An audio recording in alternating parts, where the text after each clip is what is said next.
Okay, I know the title sounds crazy, but hear me out. This is a really long story, so grab a snack. My name is Jessica, 29F, and I was about to celebrate my 6th wedding anniversary with my husband David, 33M. We didn't have any kids, which was fine by me as I was never really that interested in having children. A couple months before the anniversary, my sister Alyssa, 27F, moved to our city after getting a new job here. Alyssa and I were never really that close growing up. She always seemed jealous of me and would talk behind my back to other family members about me. I think she hated that I was more successful and better looking than her. Whatever the reason was, I tried not to let it bother me too much. Anyway, after Alyssa moved here, she started coming over to my place a lot more often than normal. At first I figured that she was just getting settled into her new city. But then I started to notice she was getting a little too friendly with David. Like she would laugh a little too hard at his jokes and find excuses to touch his arm or shoulders when talking to him. She also started dressing up more than usual when coming over, doing her hair and makeup in a way she didn't normally. I talked to David about it and expressed that I thought Alyssa was acting a bit flirty towards him. But he just waved it off, saying, "Oh, you know that's just how she is. She has always been real chatty." So, our 6th anniversary rolls around. We had reservations at a fancy restaurant downtown. I was getting ready and noticed David's phone had a bunch of texts from Alyssa that just said "I'm sorry" over and over again. That was weird, but I didn't think much of it at the time. We get to the restaurant and David seems pretty distracted, looking around constantly like he is waiting for someone. I asked if he was expecting someone else to join us, and he said no, everything's fine. A little later, the waiter comes over and says, "Pardon me, but is one of you David?" And David kind of hangs his head and says, "Yeah, that's me." And the waiter goes, "There is a lady out front who says she really needs to talk to you about something important." David excuses himself from the table and goes out front. He never came back from talking to that lady out front. After about an hour, it became clear he had ditched me at the restaurant on our anniversary. I had to shamefully ask for the check and sneak out of there alone while the staff looked at me with pity.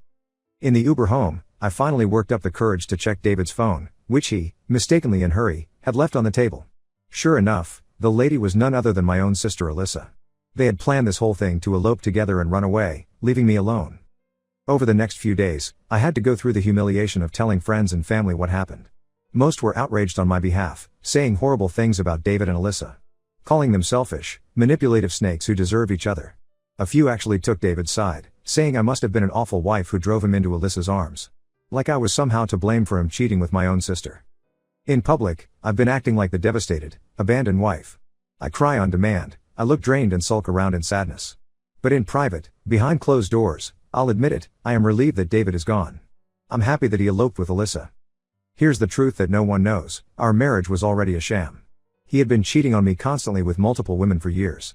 I knew about his infidelity but stuck around, partially out of convenience and partially hoping he would change. I was actually planning to finally divorce him, and had planned to blindside him with the news on our anniversary night. So, in a way, Alyssa running off with him on that night was perfect timing. It gave me justification and allowed me to avoid being the bad wife who broke up our marriage. David is the cheating scumbag who blew it all up, not me. And here's the best part, I know Alyssa is going to get what's coming to her too. She thinks she has rescued David from an unhappy marriage and that they will ride off into the sunset together. But I know better. David is a selfish, serial cheater who lies and manipulates women. He did it with me for years, while we were married, and he will inevitably do it to her too. Maybe 6 months down the road, maybe a year, she'll realize what a morally bankrupt person he truly is. So, to all my friends asking why I seem to be taking this so well, that's why.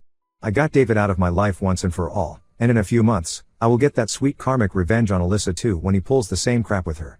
It's bittersweet, but ultimately, I know I am the winner here and they are the true losers. I can't wait to watch it all unfold. So to Reddit? Let me know your thoughts. I realize this sounds nuts, but I promise I am not exaggerating a thing. Update number 1. It has been a few months since that fateful anniversary night when my cheating ex-husband David ditched me at the restaurant to elope with my own sister Alyssa. I have to admit, being suddenly single again after 6 years of marriage was an adjustment. But overall, I have been absolutely loving this new freedom and independence. No longer do I have to crawl into bed with a selfish, lying partner who had been stepping out on me for years. No longer do I have to fake being happy while seething inside with anger over his betrayals. It was just me, myself, and I am totally content with that. I have redecorated the apartment to my taste, spent tons of quality time with friends, had flings with a couple of new men, and advanced significantly at work now that I can put in more hours. This single life actually rules after being trapped in an awful marriage for so long. Of course, I still keep tabs on what David and Alyssa have been up to out of a sense of curiosity. From social media and mutual friends, it seemed like the hot streamy affair phase lasted only a couple of months before the dramatic crash and burn. I knew it was inevitable. Which brings me to last night. Around 10 p.m., I got a call from a number I didn't recognize. When I answered, I could instantly tell it was Alyssa based on the hysterical sobbing and whimpering on the other end. I will admit, I felt a little surge of justification. She was reaping what she sowed after so cruelly betraying me. Once she finally composed herself enough to speak, Alyssa sobbed out the whole sad story. Apparently, David's love for her had an expiration date of only a couple months before he started pulling away and shutting down. Out of nowhere, he claimed he was unhappy in the relationship and wanted to take a break. Turns out this was code for him leaving her for one of his uber-wealthy divorcee side pieces, an older woman closer to his age who could bankroll his lifestyle. In a matter of days, David had cleared out their shared bank accounts, gotten his name taken off the lease, and moved out to go live lavishly with his sugar mama. Leaving my sister Alyssa with virtually nothing, not even a place to live. As Alyssa sobbed and vented about what a scumbag David was, how he had totally used and manipulated her only to discard her for the next shiny object, it was hard not to think I told you so. I did try to warn Alyssa, but her jealousy over me blinded her to the truth about David's nature. So, when Alyssa begged to meet up with me over coffee and apologize for everything, for the betrayal of eloping with my husband on our anniversary, part of me wanted to revel in her misery a little longer. She brought this fully on herself by being petty and deceitful and helping to nuke my own marriage in such a selfish manner. But at the end of the day, she was still my little sister. We may have our differences and she can be a spiteful person, but I don't actually wish harm and destitution on her. So, I agreed to meet up the next afternoon to hear her out. When Alyssa arrived, she looked like a shell of her former self. Massive bags under her eyes, disheveled hair, stained sweatpants, the life had been totally drained out of this once overly primped woman. As she launched into a blubbery "I'm so sorry" atonement monologue, I actually felt sympathy for her. Alyssa admitted that yes, she had been jealous of me and my life for years. That toxic envy caused her to give in to temptation when David started putting the moves on her. At the time, she thought he was a great guy who could finally make her happier than her elder sister. She had mistaken herself into thinking eloping with him and blowing up my life was a wise move. Now, after the rug being pulled from under her so heartlessly, Alyssa realized David was just a master manipulator without a bit of empathy who love-bombed her only to rinse and repeat his cycle of cheating and deception. She was just the latest in a long line of his victims. As I listened to her recount all the ways he had mistreated her, left her emotionally and financially devastated and abandoned, I flashed back to all the times David had pulled similar cruel stunts with me over the years. At least I didn't have children or assets seriously tangled up with him before getting discarded.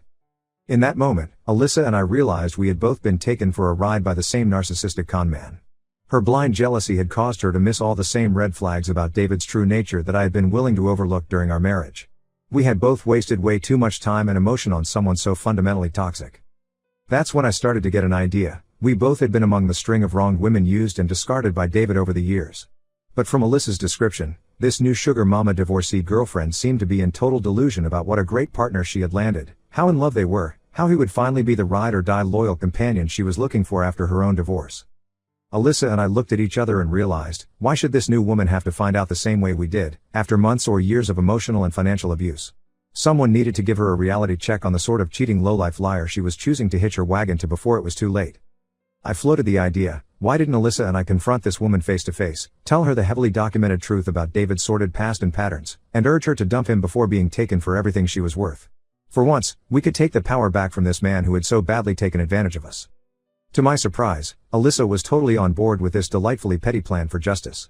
So, we spent the next couple hours prepping, looking up the woman's name and address and any other intel we could find on her, getting Alyssa's emotional story straight so she could give an impassioned plea, even assembling a binder of text messages, bank statements, and other receipts that proved David was a lifelong grifter. The next morning bright and early, we rolled up to this posh high-rise downtown where David's new sugar baby resided. When the doorman tried to stop us, I made up some BS story about being relatives wanting to surprise my aunt with an urgent personal matter. He bought it and let us up. I won't go into all the cringy details, but when David's new girl finally answered the door, you could see the sheer panic and confusion wash over her Botoxed face as Alyssa and I barged into her home. She clearly wasn't ready to have her sordid little love affair exposed like this. Alyssa did most of the talking, reading from a script about each and every way David had done her wrong, the love bombing, the cheating, the financial abuse, the sudden discard for a new source of money and shelter. She was crying, yelling, begging this woman not to become his next victim. I stayed more reserved, simply pulling out the heavy binder of evidence each time David's sugar mama tried to interrupt or deny Alyssa's claims. I showed her bank statements indicating how hundreds of thousands of dollars had been slowly siphoned out of Alyssa's accounts into a slush fund David had tapped into before leaving her.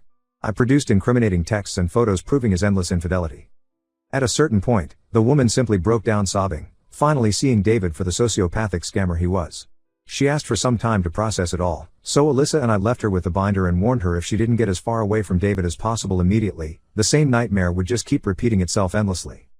After it was all over, Alyssa pulled me aside and finally offered a real, sincere apology for everything, for the years of jealousy toward me, for the sneaky affair with my husband, for the underhanded way she tried to steal my life out from under me on that anniversary night.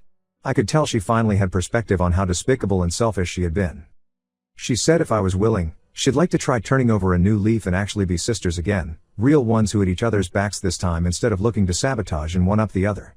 As crazy as it sounds after everything, I agreed it was worth a shot. No one else will truly understand the David experience and how he so completely preyed upon us both in different ways. We have a chance now to support each other's healing from that toxic relationship and ensure neither of us ever gets fooled by a scammer like him again. So that's where things are at currently. My life has done a complete 180 from where I was just a few months ago, dreading another anniversary attached to an unfaithful leech of a husband. Now I'm free, independent, seeing my career and other relationships flourish without David's negativity weighing me down.